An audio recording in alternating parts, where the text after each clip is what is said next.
नमस्कार, बखबर में आपका स्वागत है। मैं हूं राघवेंद्र सिंह। आज हम बात करेंगे कि प्रयागराज के महाकुंभ में किसे क्या मिला, किससे मिला अमृत और किसे मिला हलाहल। दरअसल कभी समुद्र मंथन में ये सब कुछ निकला था, लेकिन आज हम बात कर रहे हैं महाकुंभ में अमृत और हलाहल की। चर्चा शुरू करें उसके पहले इस मुद्दे पर बीजेपी कांग्रेस के नेताओं को क्या कहना है, इसके बाद करेंगे चर्चा की शुरुआत। जी नहीं पहुंचे। कहते तो हैं कि हम हिंदू हैं, यदि वो हिंदू होते तो जरूर जाते। अब 66 करोड़ में भी राहुल गांधी नहीं है, प्रियंका गांधी नहीं है, सोनिया गांधी नहीं है। ये इस बात को स्थापित करता है कि वो हिंदू धर्म का पालन नहीं करते।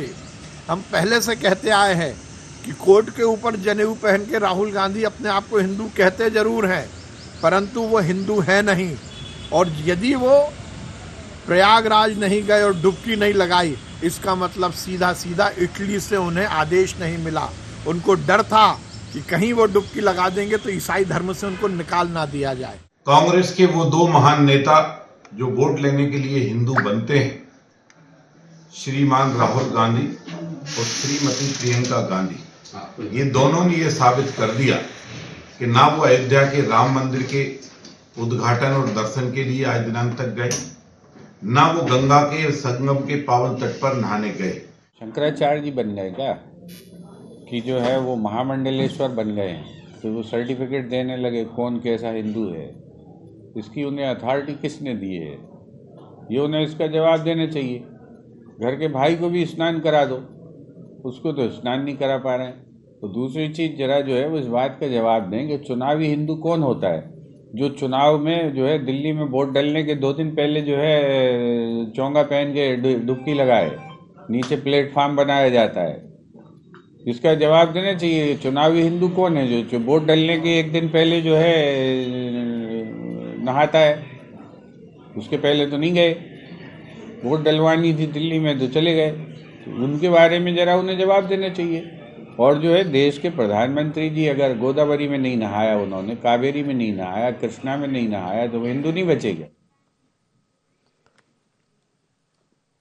दरअसल प्रयागराज महाकुंभ में बहुत सारी बातें चर्चाओं में हैं।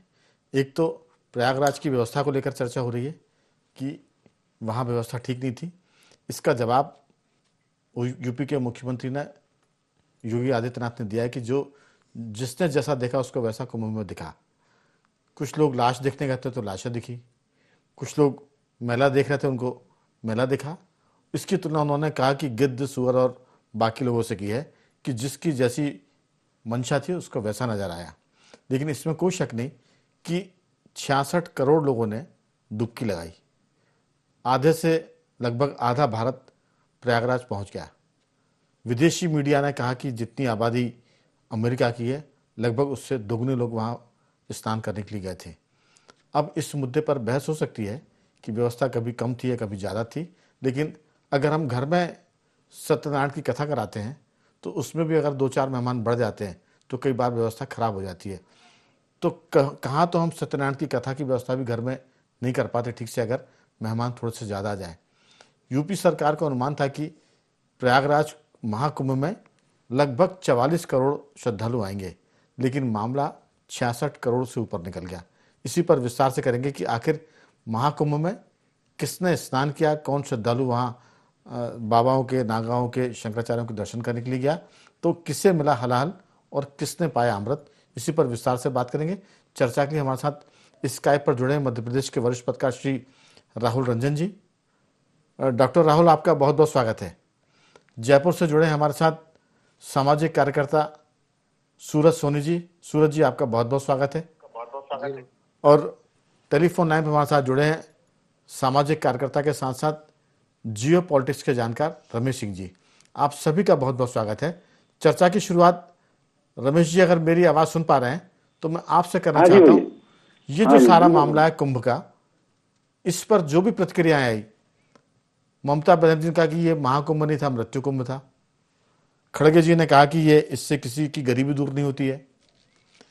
किसी ने इसको कहा कि ये तो पाखंड है, और कुछ लोगों ने इसमें बहुत सारी अव्यवस्थाएं देखी। बेशक इसमें अव्यवस्थाएं रही होंगी, इसमें कोई शक नहीं, क्योंकि बहुत बड़ा आयोजन था। जितने देशों की 10-20% देशों की आबादी होगी उतने तो लोग प्रयागराज के शहर में लोग चले गए थे पिछले, अगर हम 44 दिन की बात करें। आपकी राय इसमें? राजनीतिक एंगल भी निकल कर आया है, वो ये कि कांग्रेस के कई नेता, जिसमें राहुल गांधी की बात भी लोग कर रहे हैं, प्रियंका गांधी की भी बात कर रहे हैं। राहुल गांधी तो कहते हैं कि वो कश्मीर के दत्तात्रेय ब्राह्मण हैं, उनका गोत्र बताते हैं, लेकिन ना तो वो, जैसा भाजपा कह रही है कि वो रामलला के दर्शन करने अयोध्या गए। बेशक आना जाना अपनी मर्जी की बात है, कई लोग नहीं गए, हिंदू सनातनी कहीं नहीं गए, लेकिन अगर आप बढ़ चढ़ कर आलोचना प्रशंसा करते हैं तो फिर लोग आप पर सवाल भी खड़े करेंगे। कांग्रेस के कई नेता गए, मध्य प्रदेश से पूर्व मुख्यमंत्री दिग्विजय सिंह गए, उनके पुत्र गए, इसके अलावा कांग्रेस के और भी नेता गए, लेकिन राहुल गांधी का नहीं जाना भाजपा को एक मुद्दा देता है कि वो हिंदू नहीं है। एक मैं अंतिम बात इसमें जोड़ूंगा, असम के मुख्यमंत्री हेमंत बिश्वा शर्मा तो कहते हैं कि वो डुप्लीकेट गांधी है, गांधी भी वो असली नहीं है, तो इस पर विवाद हो सकता है। लेकिन अब बीजेपी कहती है कि ये तो डुप्लीकेट हिंदू है, असली हिंदू नहीं है। आपकी राय, फिर मैं चर्चा को आगे बढ़ाऊंगा। असल में राघवन जी, सबसे पहले तो मैं ये बता दूं कि 65 करोड़ 66 करोड़ से ज्यादा हिंदुओं ने, लगभग आधा हिंदुस्तान कुंभ में गया है और सभी ने स्नान किया, सभी को अमृत मिला, सभी अपनी श्रद्धा के साथ गए थे और उस श्रद्धा के अनुसार जिसने जिस भावना से वहां गया उसको वो मिला और सुरक्षित लोग लौट के अपने घर पहुंच गए। इसका मतलब व्यवस्थाएं बहुत बढ़िया थी। अब 66 करोड़ लोगों के लिए में व्यवस्थाओं में थोड़ी बहुत गड़बड़ तो हो सकती है, लेकिन 66 करोड़ लोग सुरक्षित लौट गए, तो इसका मतलब व्यवस्थाएं बहुत अच्छी थी। जहां तक इसका राजनीतिक परिप्रेक्ष्य का सवाल है, तो ममता बनर्जी हो, चाहे कांग्रेस के नेता हो, समाजवादी पार्टी के लोग तो पूरे कार्यक्रम जब तक चला तब तक इसी चक्कर में रहे कि कुछ यहाँ गड़बड़ हो जाए, कुछ गड़बड़ हो जाए, और वो जो भगदड़ मची थी उसका उन्होंने बवंडर भी खड़ा किया था। तो ये राजनीतिक जो एंगल है ये विपक्ष ने निकाल के इस उन 65 करोड़ लोगों का अपमान किया है, जिन्होंने, मतलब ये हजारों सालों की विरासत है कुंभ, कोई एक मतलब बीजेपी के आने के बाद ये कोई परंपरा शुरू नहीं हुई, हजारों सालों से ये चल रही है, सनातन संस्कृति का अभिन्न अंग है। हर कुंभ में लोग जाते हैं, भगदड़ भी मचती है, बिना शायद बगैर भगदड़ के तो कोई कुंभ पूरा हुआ नहीं हो, क्योंकि लाखों लोग जब करोड़ों लोग जाते हैं तो मौतें निश्चित रूप से होती है। तो इसके लिए इतने ऐसे आयोजन की आलोचना करना अपने राजनीतिक क्षुद्र स्वार्थों के लिए, ये अपने आप में निंदनीय है।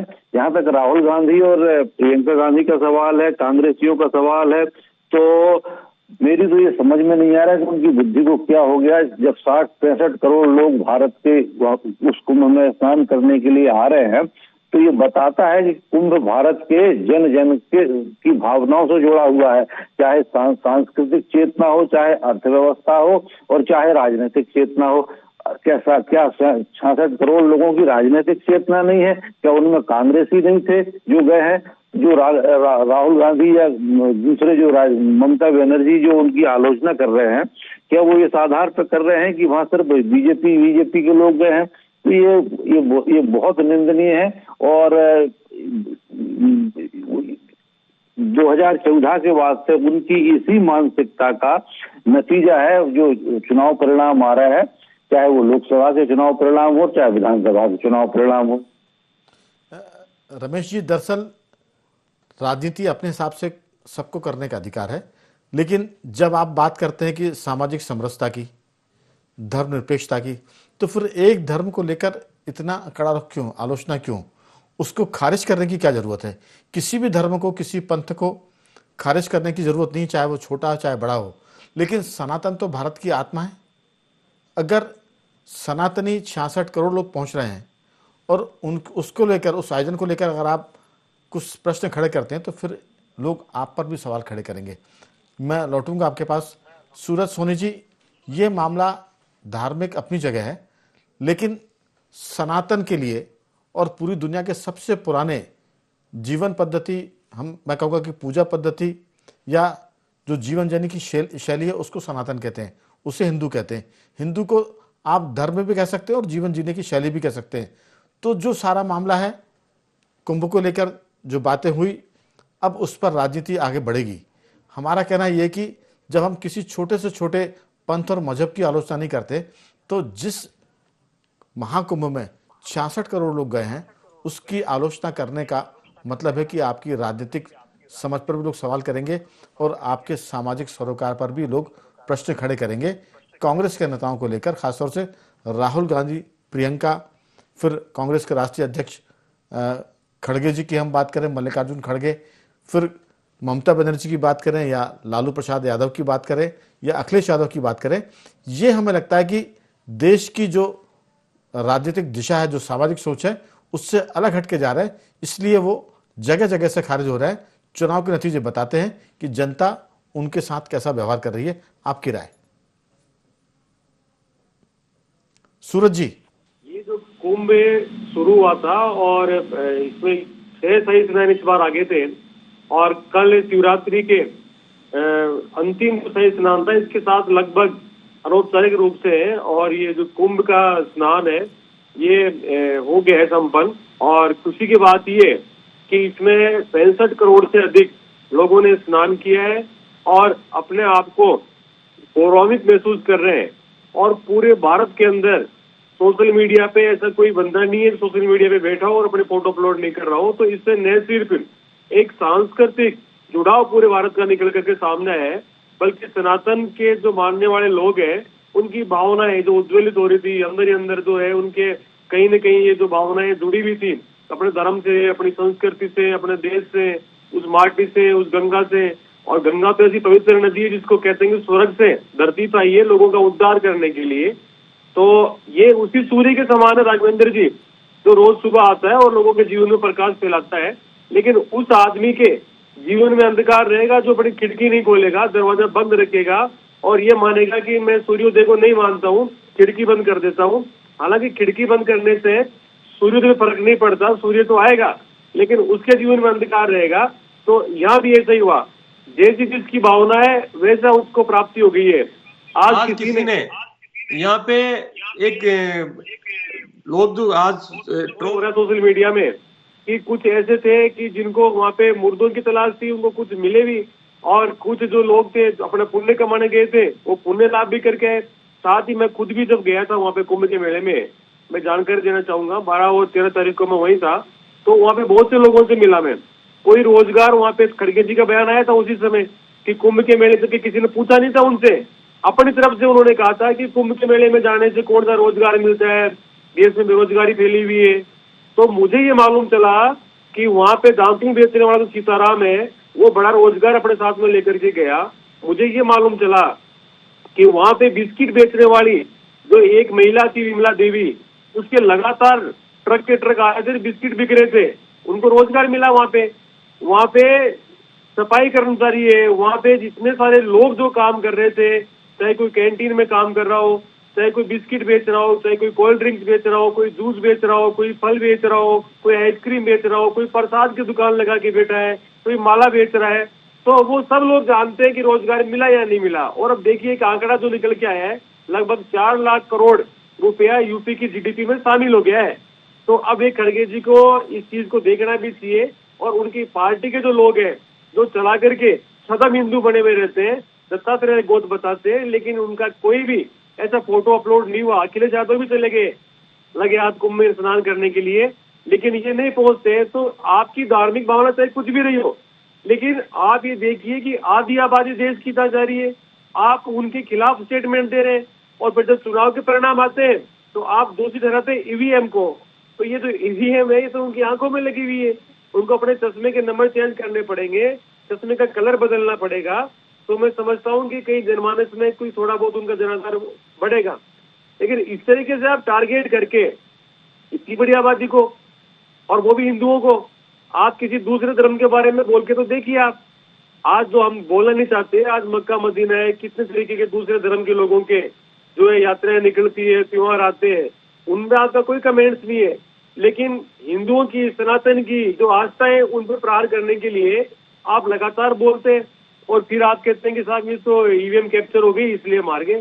तो आपका कोई जनाधार है नहीं, और आप जो है बिना पूछे हुए ऐसी बातें फैला करके पब्लिक डोमेन के अंदर और धार्मिक भावनाओं को उज्ज्वलित करते हैं, ठेस पहुंचाते हैं, आस्था पे प्रहार करते हैं। मैं समझता हूँ कि ये गलत है और रोजगार की तो बात है, मैंने बताई दी आपको कि किस तरीके से लोगों को वो निरंतर रोजगार मिला है।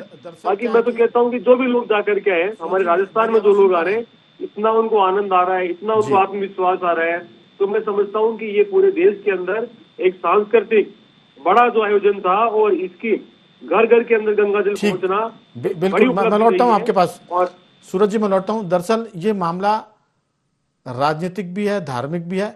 हमारा कहना है कि सबको आज़ादी है, वो अपने राजनीतिक बयानबाजी करें, किस धर्म को मानते हैं नहीं मानते उस पर भी कोई दिक्कत नहीं है, लेकिन किसी की आस्था पर ऐसे सवाल खड़े ना करें जिससे उनको मानने वालों को ठेस पहुंचे। वो समुदाय छोटा हो बड़ा हो अपनी जगह है। लेकिन डॉक्टर राहुल रंजन, जहाँ तक लोग कहते हैं कि क्या इससे कोई रोजगार मिल रहा है, क्या इससे गरीबी दूर हो रही है, ये तो धार्मिक आयोजन है और बीजेपी ये धार्मिक आयोजन कर करके ही अपने जनाधार को बढ़ा रही है।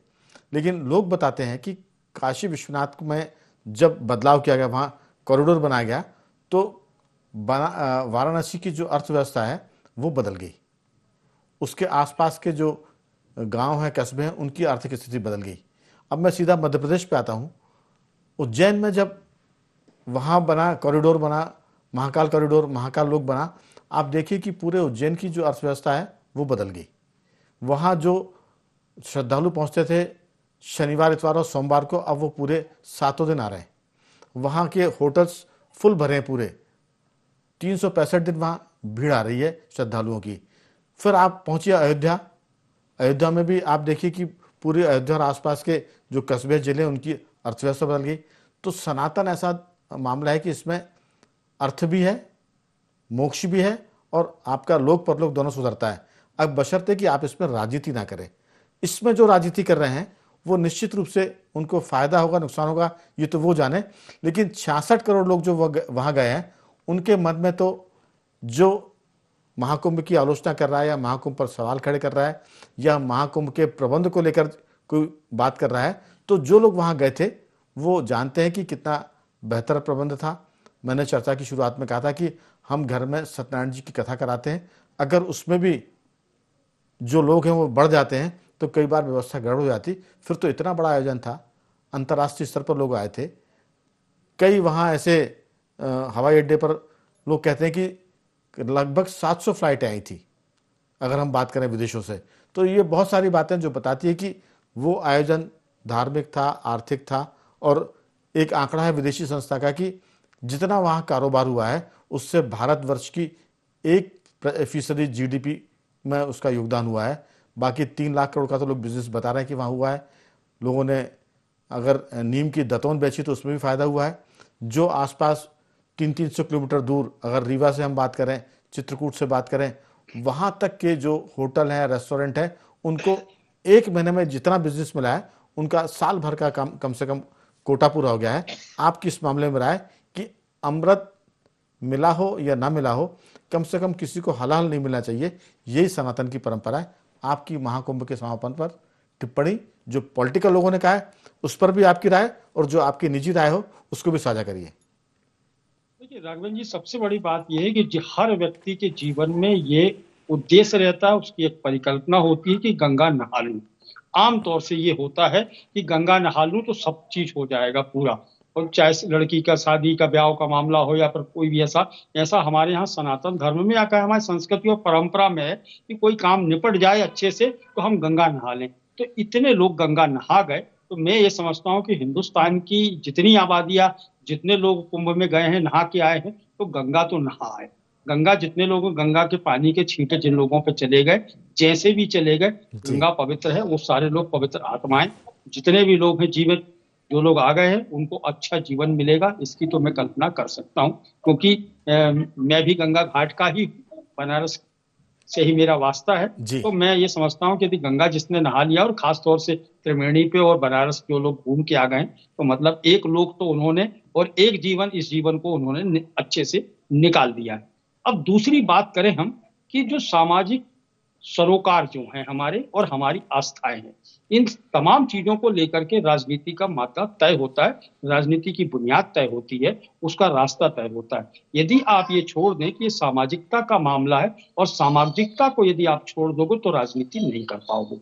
आस्था का मामला आपका निजी हो सकता है, समाज चूंकि पूरा ग्रुप में है तो सामाजिकता, हम कहते हैं ना, समझदारी लेके चलना पड़ेगी। आपको अच्छा लगे या बुरा लगे, समझदारी तो आपको करना पड़ेगी, तो समझदारी लेके चलना पड़ेगी। राजनीति जो लोग भी कर रहे हो, जिनकी भी आलोचनाएं हो रही हैं, वो नहीं गए, उनके निजी कारण हो सकते हैं, लेकिन समाज के साथ में आपको चलना पड़ेगा। और समाज के साथ यदि आप नहीं चलते हो तो आपकी आलोचना स्वाभाविक रूप से होगी, किसी भी व्यक्ति की आलोचना होगी। यदि समाज को यदि समाज को आप दरकिनार करके चलने की चेष्टा करोगे तो बहुत आगे तक नहीं चल पाओगे, क्योंकि पूरा हिंदुस्तान का जो स्ट्रक्चर है सामाजिक, रंजन जी, यहाँ ये बात भी नहीं है, यहाँ ये भी नहीं कि आप दरकिनार करो या ना करो। सवाल है कि धर्म, आस्था, पंथ संवेदनशील मुद्दे हैं, इस पर अगर आप गलती करेंगे तो फिर आपको खामियाजा भुगतना पड़ेगा। और सनातन ऐसा धर्म है जो किसी को नुकसान नहीं पहुंचाता। सनातनियों के बीच में दूसरे धर्म के लोग आ जाएं, वो अपने आप को असुरक्षित महसूस नहीं करेंगे, क्योंकि सनातन के लोग आक्रमणकारी नहीं होते हैं। बाकी यदा कदा की बात हो अलग है, क्योंकि वो हर जगह ऐसे लोग मिल जाएंगे। लेकिन अगर आप इस पर आक्षेप करेंगे, इसकी आलोचना करेंगे, तो फिर आपको राजनीतिक नुकसान उठाना पड़ेगा। फिर आपकी राजनीतिक समझ पर भी लोग सवाल खड़े करेंगे, और फिर आपके राजनीतिक जीवन कितना लंबा चलेगा, कितना नहीं चलेगा, इस पर भी लोग सवाल खड़े करेंगे। यही बात हो रही कि आप नहीं जाना, मत जाइए। आलोचना क्यों कर रहे हैं? क्योंकि 66 करोड़ जहां लोग जा रहे हैं, लोग कहते हैं कि जहां 5 लोग होते हैं वो परमेश्वर होते हैं, पंच परमेश्वर। यहां तो 66 करोड़ लोग हैं। अगर 66 करोड़ की आस्था पर आप प्रश्न करेंगे तो फिर आप ना तो समझदार राजनीतिक हैं, ना आप समझदार नागरिक हैं, और ना आप समझदार इंसान हैं। इस पर लोग आपको जरूर इसकी आलोचना करेंगे। तो जो खड़गे जी की बात कर रहे हैं, ममता बनर्जी की बात कर रहे हैं, लालू यादव की बात कर रहे हैं, या कांग्रेस में हम बात कर रहे हैं राहुल गांधी की, जो अपने आप को कश्मीरी ब्राह्मण कहते हैं, तो फिर लोग कहेंगे कि ये कैसे ब्राह्मण है, ना राम मंदिर जा रहे हैं। क्योंकि जो आपका प्रतिद्वंदी दल है वो आप पर तो हमला करेगा। आप कृष्ण भूमि नहीं जा रहे हैं, राम मंदिर नहीं जा रहे हैं, आप काशी नहीं जा रहे हैं, आप प्रयागराज पर नहीं जा रहे हैं, और फिर आपको वोट सबके चाहिए, तो ये कैसे चलेगा? ये सवाल जरूर उठेंगे। मैं रमेश जी आपके पास आ रहा हूं। ये सारा मुद्दा धार्मिक तो है, राजनीतिक भी है, क्योंकि धर्म और राजनीति दोनों साथ चलते। लोग कहते हैं कि राजनीति में धर्म होना चाहिए, कई लोग कहते हैं कि धर्म की राजनीति नहीं होना चाहिए। धर्म की राजनीति भले ही ना हो, लेकिन राजनीति में धर्म होना चाहिए, क्योंकि अगर आप अधर्मी होकर राजनीति करेंगे तो फिर कई बार आप पाप के भागीदार होते हैं। आपकी छोटी सी टिप्पणी रमेश जी। राघवन जी 66 करोड़ लोग प्रयागराज में पहुंचे हैं। इनमें भिन्न भिन्न भाषा, खान पान, वेशभूषा, संस्कृति के लोग, एक भक्ति भाव, एक इन सब की 66 करोड़ लोगों की जो भावनाएं थी, इमोशंस थी, वो एक थी। उनके अंदर एक सनातन की एक रूपता थी, और उस 66 करोड़ लोगों की एक रूपता वो प्रवाहित होते हुए देखने के लिए जो नहीं जा पाया, उससे ज्यादा अभागा मैं किसी को नहीं मानता। और इस 66 करोड़ की जो दंगा है, 66 करोड़ की एक रूपता की कोई आलोचना करता है, उसे उपेक्षित करता है, तो फिर उसका राजनीतिक परिणाम, दुष्परिणाम भुगतना पड़ेगा, फिर रोना नहीं चाहिए। जी सूरज जी, दरअसल जो बात है, विपक्ष खुद ही भाजपा को मजबूत होने के मौके देता है। अगर आप इसकी आलोचना करना जरूरी नहीं था कि आप कुंभ को लेकर कहते कि इससे कोई रोजगार मिल रहा है क्या, इससे कोई अर्थव्यवस्था सुधर रही है क्या, लेकिन आपने इसकी आलोचना करके बीजेपी को अपने आप ही मजबूत होने का अवसर दे दिया। अब जब चुनाव होंगे, आपके वोट घटेंगे, तो फिर आपको अपने आचरण का, अपने राजनीतिक सूझबूझ का परिणाम मिलेगा, चाहे वो अच्छा हो चाहे बुरा हो। हम इसको ऐसे भी ले सकते हैं कि अगर आप में राजनीतिक सूझबूझ है तो अमृत मिलेगा, अगर आप में राजनीतिक सूझबूझ नहीं है तो आप ऐसी गलतियां दर गलतियां करेंगे और फिर आप चुनाव हारते जाएंगे। उस जहर को पीने के लिए आप तैयार रहिए। आपकी बहुत छोटी सी टिप्पणी। इसको राघवेंद्र जी, मैं फुटबॉल की भाषा में कहूँ तो ये सेल्फ गोल है विपक्षियों के लिए, और क्रिकेट की भाषा में कहूँ तो हिट विकेट है, और मुहावरे की भाषा में कहूँ तो आ बैल मुझे मार, ये मुहावरा इन्होंने 13 कर दिया है। आपको किसने पूछा, किसने आपके स्टेटमेंट लिए, आप बोल रहे हो, इसका मतलब आपकी जो अंदर की भावना है वो दिल की बात जुबान पे आ गई है, और जुबान पे आकर के आपने जहर घोला है समाज के अंदर, सामाजिक ताना बाना है। किसी भी मुस्लिम धर्मगुरु ने ये अपील नहीं की कुंभ मत जाइए, किसी भी क्रिश्चियन जो उनके पंथ के लोग हैं उन्होंने अपील नहीं की, पादरी ने अपील नहीं की, किसी भी जो अन्य धर्म के लोग हैं उन्होंने अपील नहीं की कि आप मत जाइए। लेकिन ये जो कुछ पॉलिटिकल पार्टी के लोग हैं इन्होंने आ बैल मुझे मार किया है, और मैं समझता हूँ कि इससे लोगों के सामने एक्सपोज हो गए एक तरीके से ये। और अब जो परिणाम आया है, जो ये चाह रहे थे कि बहुत बड़ी त्रासदी हो जाए वहां पे, इसके लिए राजस्थान में कहा जाता है अंगुली घिस रहे थे, तो अंगुली के नाखून जरूर टूटे हैं, लेकिन वो उनकी जो मन की इच्छा थी वो सफल नहीं हो पाए।